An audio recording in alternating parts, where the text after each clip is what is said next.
En este video vamos a estudiar el momentum lineal. Así que lo primero es que vamos a considerar un objeto que tiene una masa m y que se está moviendo, ¿verdad?, con cierta velocidad que vamos a llamar v vector. Y vamos a definir para este objeto una cantidad nueva que se llama el momentum lineal. Y su definición es bastante simple, es el producto de la masa de ese objeto por su velocidad. Y vamos a usar la letra P minúscula para indicar, ¿verdad?, esa cantidad de momentum lineal. Note que podríamos rápidamente ver las unidades del momentum. Así que el momentum va a tener unidades que es kilogramos de la m y metros por segundo, que es de la velocidad. Así que se mide en kilogramos metros segundo. Hasta el día de hoy esto no se ha definido como una unidad, ¿verdad?, como tal, sino que se deja expresado en las unidades que provienen de sus cantidades que definen el momento.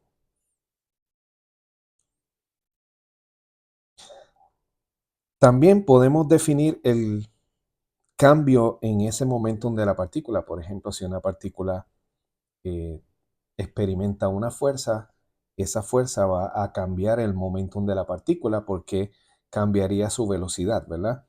La fuerza produce una aceleración en el objeto.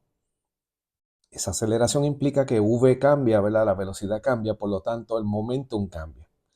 Así que definimos entonces el cambio en momentum y a esto se le llama impulso, ¿verdad? Tiene un nombre bastante interesante. El impulso I, pues se define como el cambio en el momentum.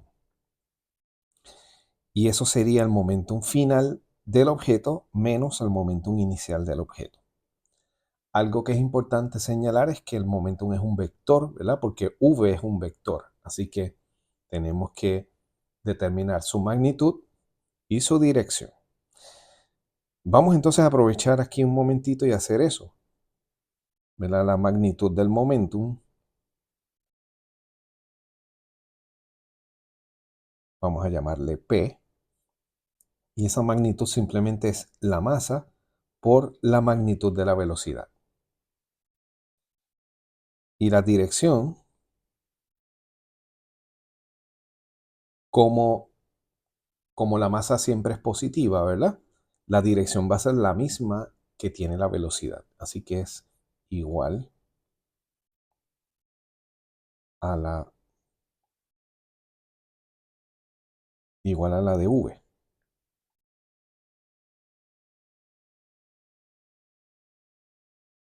Quiere decir que en esta figura, si vamos a dibujar el vector de momentum, pues iría en la misma dirección que v. Bien, así que una vez definido el impulso, podemos ver que ese impulso, como ya he mencionado, depende de la fuerza. Así que las fuerzas generan impulso en los objetos porque cambian la velocidad. El impulso entonces, que es definido como el cambio en el momentum, lo podemos escribir de este modo, es F por delta T, ¿verdad? A esta ecuación le conocemos como el teorema de impulso-momentum, que me dice que, ¿verdad?, el impulso es provocado por fuerzas que actúan sobre el objeto. Esa fuerza se asume que actúa durante cierto tiempo delta t, ¿verdad?, un intervalo de tiempo, y eso produce ese impulso. Bien, ahora, si tenemos más de un objeto,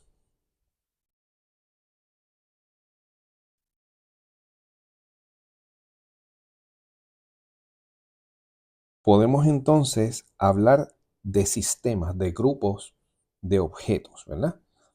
Y vamos a definir un sistema que contiene, en este caso, son 5 objetos con masas y velocidades como se muestran en la figura. Noten que este sistema yo lo pude haber definido como simplemente la unidad 2 o cualquiera de grupo, ¿verdad?, agrupación que yo quiera hacer. En este caso escogimos el sistema que incluye todas las partículas que tengo aquí. Uno entonces puede calcular el momentum individual, ¿verdad? Por partícula. Entiéndase que eso es P1, que sería M1V1, P2, que sería M2V2, etcétera. Para cada partícula podemos calcular un momentum porque tiene masa y se está moviendo.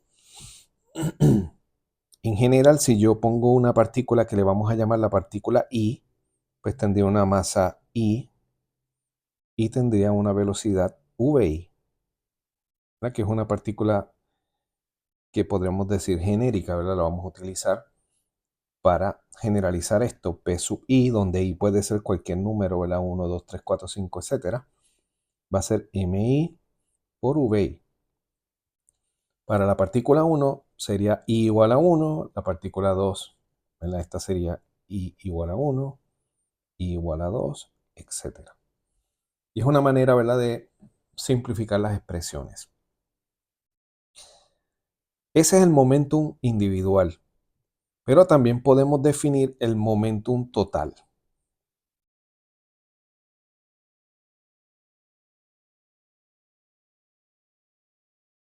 O lo que sería llamado también el momentum del sistema. Si ahora yo visualizo ese sistema, ¿verdad? O el conjunto de partículas como un sistema, pues yo quiero saber el momentum del sistema, que le voy a llamar P mayúscula, y esa P mayúscula sería entonces el momentum total o el momentum del sistema. Y entonces lo que uno hace es sumar todos los momentos. Así que P, ¿verdad? Si seguimos con el caso anterior, sería M1 por V1 más M2 por V2 más etcétera. Hasta llegar finalmente al último, que en este caso es M5V5, ¿verdad? Pero si tuviésemos 8 partículas, 10, 40, las que sean, pues uno suma el momentum de cada una y ese es el momentum del sistema o el momentum total. Esta ecuación la podemos simplificar, ¿verdad? Escribir más compacta como la suma de todos los momentum. Eso sería el momentum total. Bien, así que eh, ¿verdad? Vamos a estarla escribiendo de este modo para que sea más simple.